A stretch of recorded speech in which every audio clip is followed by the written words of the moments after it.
gudoomiyaha gobolka Sanaag Maxamed Axmed Caalin Tiimbaro oo qaar kamid ah warbaahinta maanta kula hadlay xafiiska maamulka gobolka Sanaag ee magaalada Ceerigaabo ayaa ka warbixiyay guud ahaan nabadgelyada gobolka Sanaag iyo qaar kamid ah ciidamo ka soo goostay jabhada Korneyl Caare oo ay hore ugu soo dhaweeyeen deegaanka Dararweyne ee degmada Ceelaf Weyn iyo ciidamo kale oo isla jabhadaasi ka soo goostay oo uu sheegay inay maalmaha soo socda ku soo dhaweynayaan gobolka Sanaag. waqtigiin ciidamadii aanu halka ka soo dhaweynay ka soo goostay qarna ka yimi qaar kale oo cusubna berito hadii la ilaa waa soo dhaweynaynaa nin sarkaal markii hore ka baxay yuuba laftiisa ayaa wata tiradoodu waa 17 inta ku hadhayna waxaan ugu yeeraynaa dalkoodii hawshaasu inay naga soo afkodo ayaan diyaarunay nabadgelyada gobolkuna si wanaagsan wada wanaagsan bay qabsatay sanadka cusbaaban shuushkii raacinay ka cusub khayr badan baan rajaynaynaa kulli dhibaatada nagu weyn xaruntayda haysata wuxuuna heedoon ka hadalnaa bahal maqleena dhibaato gobolka haysatay bay ahayd qodax nagu mudnayd bay ahayd waxay ahayd xaalad koruhay inay raabihii la daroon magtiisina la siin waxa laga yaagaaba arsiyun booha saanay taas noogu dhicin baanu yana ka hawlgalay meel wanaagsan baan maraysaa xuqaashayada iyo odayaashayada guursaabana waxaan leenahay war qodaxda inagu mudan aan isaga wada saaro waa magacaas barasaabka gobolka Sanaag ayaa sidoo kale waxa uu ka warbixiyay kormeer raw toddobaadadii ugu dambeeyay ku galabixinay xeebaha iyo deegaanada buuraleyda waqooyi ee gobolka Sanaag isagoo ka warbixiyay waxyaabaha uu deegaamadaasi kala soo kulmay laba hawlood yar oo kala noo baxnay kormeer xagga xeebaha ah xeebta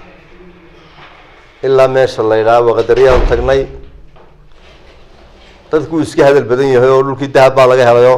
halkan baa xaafadayada haydii halkan baa bari adhigay ku saaleeyay miiran baan ugu tagnay dadkiina waxaanu ku soo balanay war cidii meel sheeganaysan wax tabanaysaa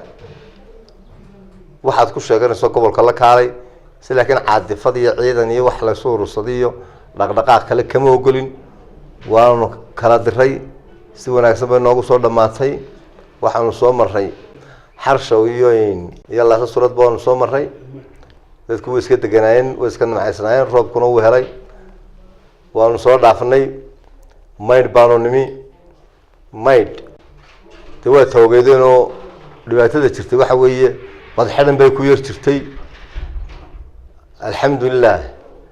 waa la fasaxay oo doonihii waa loo fasaxay waanu ku soo wargelinay waanu ka nimi buurahaanu soo maray buurta waxaan ugu nimiyana qolo wasaaradda macdanta ay soo siisay waraaqo dadkii deegaanka iyaguna si wanaagsan bay soo afkarteen hawshoodaas way wanaagsanayd sahamis wanaagsanna way wadeen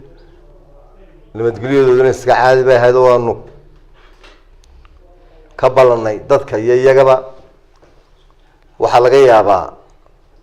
haddii hawshaas ay ku guuleystaan kambanigaasuna in si wanaagsan gobolka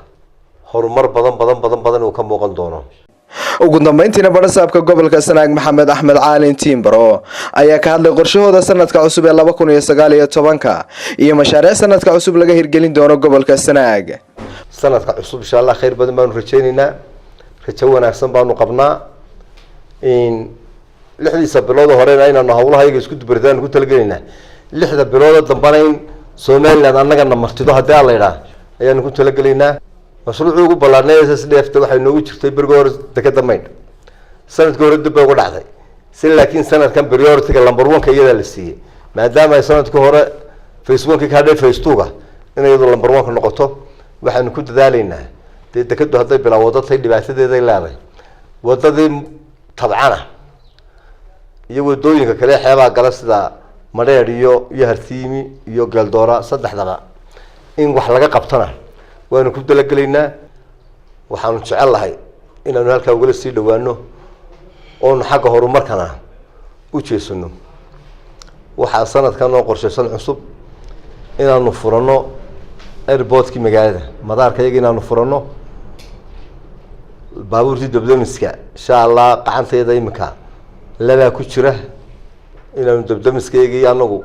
sanaag ahaan isdabaro inta qurba jooga noo ah ama inta waxaysata gobolka Sanaagana